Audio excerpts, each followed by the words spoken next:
اس نے مجھے بہت باتیں سنائی تھیں۔ میں نے کہا کہ ٹھیک ہے، تم بھی مجھے سزا دے دو، جاؤ کر لو کسی اور سے شادی۔ میں بھی تم سے محبت کرتا ہوں لیکن تمہارے بغیر رہ کر دکھا دوں گا۔ میں بہت لاپرواہی سے بولا تھا۔ اس کی آنکھوں سے موٹے موٹے آنسو گرنے لگے۔ اس نے میرا ہاتھ چھوڑ دیا۔ کہنے لگی جب مر جاؤں گی شاید تب تمہیں میری محبت کا یقین آئے گا، لیکن اس یقین کا میں کیا کروں گی؟ میں نے کہا کہ میں تم سے وعدہ کرتا ہوں کہ روز تمہاری قبر پر پھول ڈالنے ضرور آیا کروں گا۔ میں نے اس کی اس حالت کا بھی مذاق اڑایا تھا، جانتا تھا کہ وہ ایسی ہی ہے اور وہ بھی جانتی تھی کہ میں بھی ہر بات کا مذاق ہی کرتا ہوں۔ وہ روتی روتی جا چکی تھی۔ میں بھی واپس اپنی گاڑی میں بیٹھ کر مسکراتا ہوا گھر پہنچ گیا۔ جانتا تھا کہ اب شام کو وہ فون کرے گی، مجھ سے لڑے گی، جھگڑے گی، بات پھر ختم ہو جائے گی۔ میں اور عالیہ پچھلے 6 سالوں سے ایک دوسرے کی محبت میں مبتلا تھے۔ اس میں کئی بار ایسا ہو چکا تھا، کئی بار اس نے میری خاطر اچھے اچھے رشتے ٹھکرائے تھے۔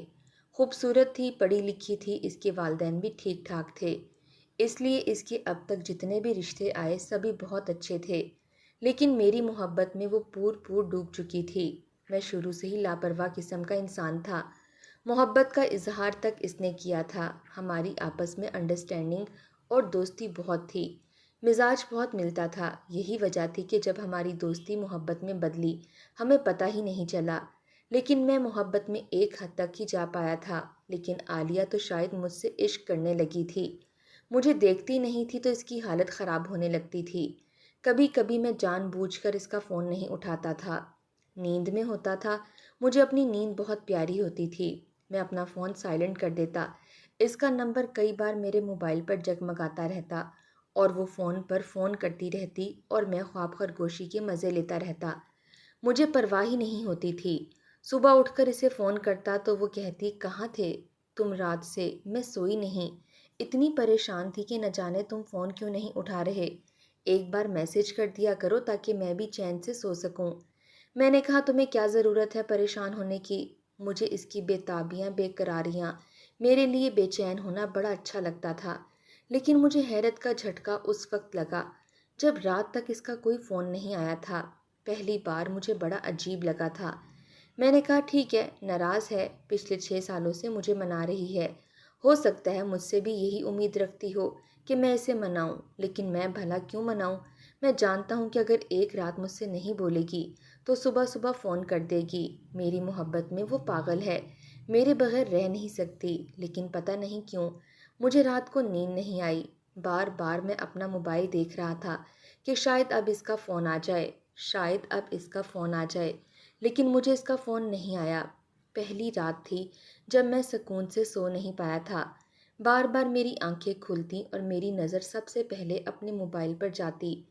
مجھے ایسا لگتا جیسے اس کا فون آیا ہے۔ میں فون اٹھا کر دیکھتا تو کسی کی کال نہیں آئی ہوتی تھی۔ پہلی رات میری بڑی بے چینی سے گزری۔ میں نے سوچا کہ صبح خود ہی فون کرے گی اور میں اسے اس بار بہت نخرے دکھاؤں گا، لیکن مجھے حیرت کا جھٹکا لگا تھا کیونکہ پورا دن اس کا کوئی فون نہیں آیا تھا۔ میرا دل اس بات کو تسلیم ہی نہیں کر رہا تھا کہ ایسا ہو ہی نہیں سکتا۔ پچھلے 6 سالوں میں ایسا نہیں ہوا تھا۔ وہ میرے بغیر رہ نہیں سکتی تھی، میری آواز سنے بغیر اسے چین نہیں آتا تھا۔ یہ کیسے ممکن تھا کہ مجھے 24 گھنٹے فون نہ کرے؟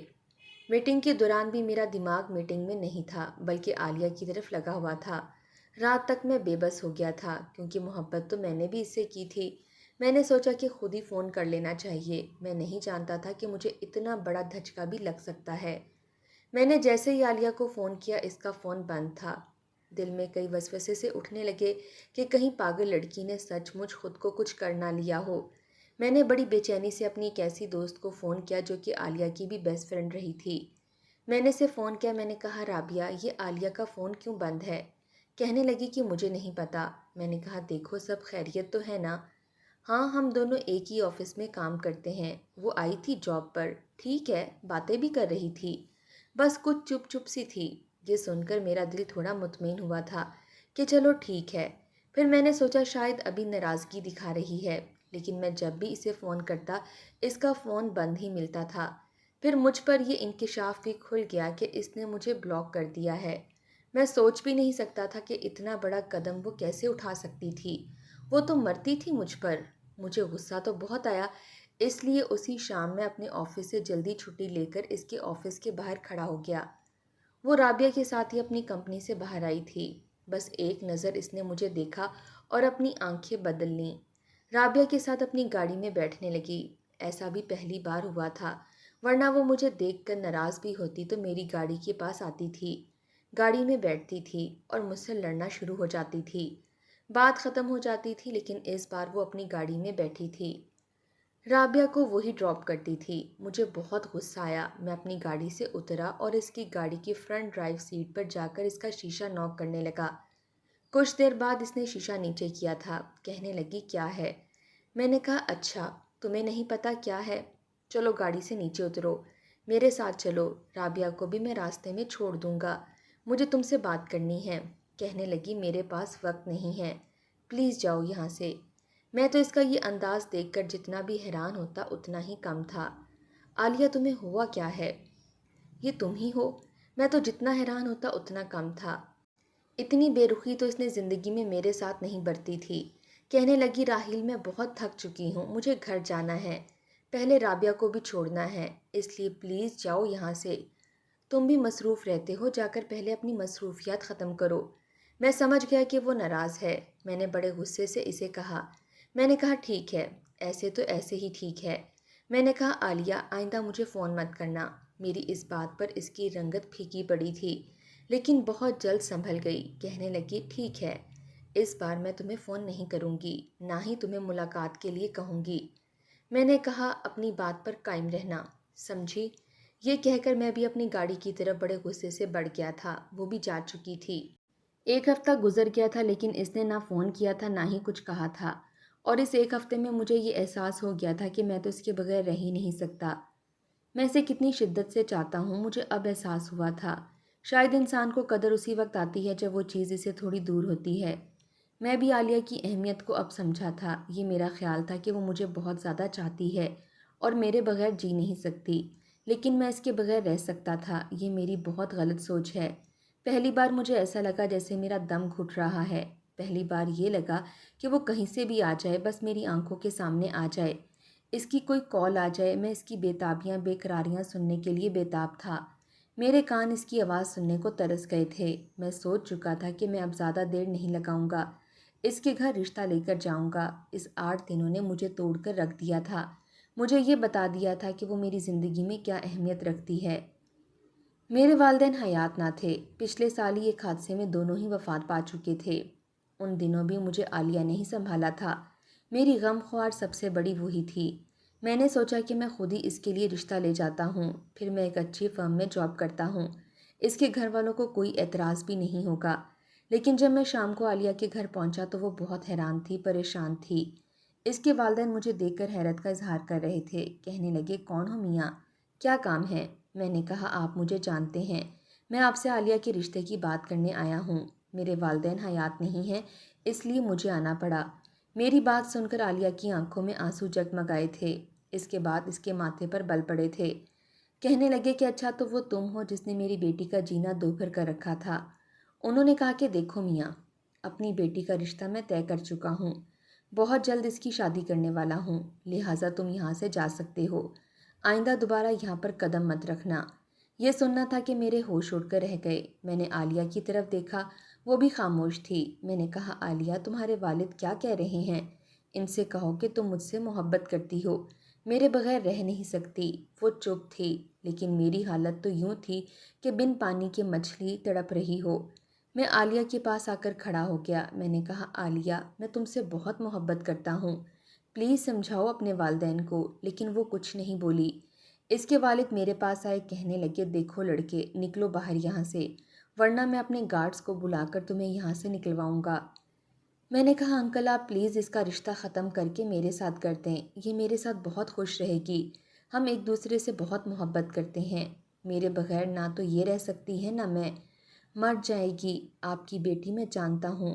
لیکن وہ کہنے لگے کہ مجھے یہ رشتہ قبول نہیں، میرے والدین نے جہاں میرا رشتہ طے کیا ہے میں وہیں شادی کروں گی۔ مجھے اپنے کانوں پر یقین نہیں آ رہا تھا، ایسا ممکن ہی نہیں تھا۔ میں نے اسے اپنے لیے روتے دیکھا تھا، تڑپتے دیکھا تھا، یہ وہ والی عالیہ تو نہیں تھی۔ میں بڑی پریشانی میں وہاں سے نکلا اور رابعہ کو فون کیا۔ ہوا کیا ہے؟ یہ کیسے اتنی جلدی بدل سکتی ہے؟ وہ کہنے لگی کہ جس دن تم نے ساحل سمندر پر اس کے ساتھ بے رخی سے بات کی تھی وہ عالیہ کی برداشت کی آخری حد تھی۔ اس کا نروس بریک ڈاؤن ہو گیا تھا۔ یہ سن کر میں حیران ہوا۔ وہ کہنے لگی کہ بہت مشکل سے اس کی طبیعت سنبھلی تھی۔ کئی گھنٹے وہ بے ہوش رہی تھی۔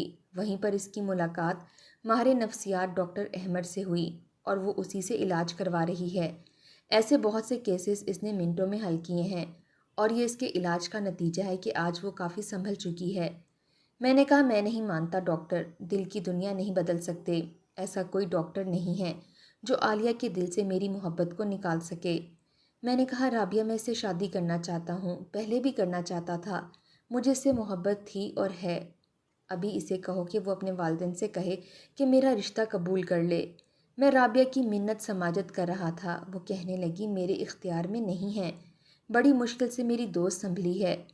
پچھلے 6 سالوں سے اس نے تم سے محبت کی ہے، تمہیں ٹوٹ کر چاہا ہے، تمہارا انتظار بھی بہت کیا ہے۔ 6 سال اس نے تمہاری خاطر بہت اچھے اچھے رشتوں کو ٹکرایا ہے۔ اس بار وہ بہت ٹوٹ چکی ہے۔ میں نہیں سمجھتی کہ اب وہ تمہیں اپنا لے گی۔ میری تو یہ حالت تھی کہ عالیہ کے بغیر مر جاؤں گا۔ میں نے کہا ایسا مت کرو رابعہ، میں نے اسے سچی محبت کی تھی، بس اپنا کیریئر بنانا چاہتا تھا۔ وہ کہنے لگی راحیل مجھے تمہاری کسی بات پر بھروسہ نہیں۔ تم ایک اچھی جاب کر رہے تھے، تمہارا گھر اپنا تھا، پھر عالیہ ہر طرح سے تمہیں سپورٹ کرنے کو تیار تھی، لیکن تمہیں اس کے جذبات کا کوئی احساس ہی نہیں تھا۔ اس کے بعد جو کچھ رابعہ نے مجھ سے کہا میں سن نہیں سکتا تھا۔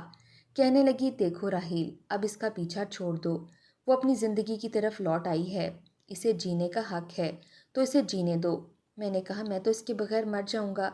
کہنے لگی تم نے اس سے محبت نہیں مذاق کیا تھا، ہر بار اس کی ہر بات کا مذاق اڑاتے رہے، اس کے ہر جذبے کا مذاق اڑاتے رہے، اسے انتظار کی سولی پر لٹکا دیا۔